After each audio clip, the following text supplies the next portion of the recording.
नमस्कार, मी प्रियांका पाटील। आपण पाहत आहात राष्ट्रीय लोकराज्य न्यूज, निर्भीड बातम्यांचे व्यासपीठ। आज आपण दिवसभरामध्ये घडणाऱ्या घडामोडींवर नजर टाकूया। मराठा आंदोलनाला यश, सरकारने मागण्या मान्य केल्यानंतर गुंडेगावात जल्लोष। अहिल्यानगर प्रतिनिधी सागर कासार। मुंबईतील आझाद मैदानावर मराठा आरक्षणासाठी सुरू असलेल्या मनोज जरांगे पाटील यांच्या उपोषणाला आज अखेर यश मिळाले। सरकारने मराठा आरक्षणाबाबतच्या प्रमुख मागण्या मान्य करत GR काढल्यानंतर जरांगे पाटील यांनी उपोषण मागे घेतल्याची घोषणा केली। या ऐतिहासिक विजयाच्या पार्श्वभूमीवर संपूर्ण महाराष्ट्रभर आनंदाचे वातावरण आहे।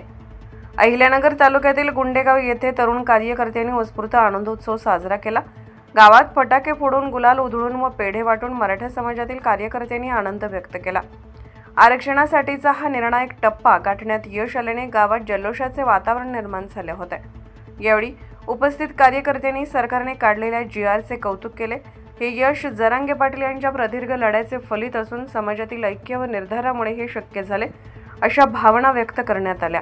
या कार्यक्रमाला माजी उपसरपंच संतोष भापकर, प्रदीप भापकर, सतीश चौधरी, संदीप भापकर, शिवनाथ कोतकर, गोरख कोतकर, कट्टर हिंदुत्ववादी कार्यकर्ते महादेव जाधव, बाळा जाधव तसेच संतोष कोतकर, अविनाश माने, गोरख माने, अक्षय धावडे यांच्यासह अनेक कार्यकर्ते उपस्थित होते। मराठा समाजाच्या इतिहासातील हा विजयाचा क्षण म्हणून गुंडेगावातील जल्लोष लक्षवेधी ठरला।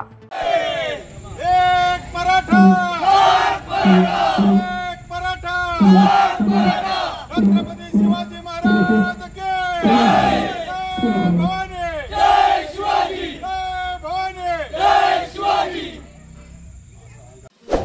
ताज्या बातम्यांसाठी आणि अपडेट्ससाठी राष्ट्रीय लोकराज्य न्यूज चॅनलला सबस्क्राईब करा, तसेच लाईक आणि शेअर करा।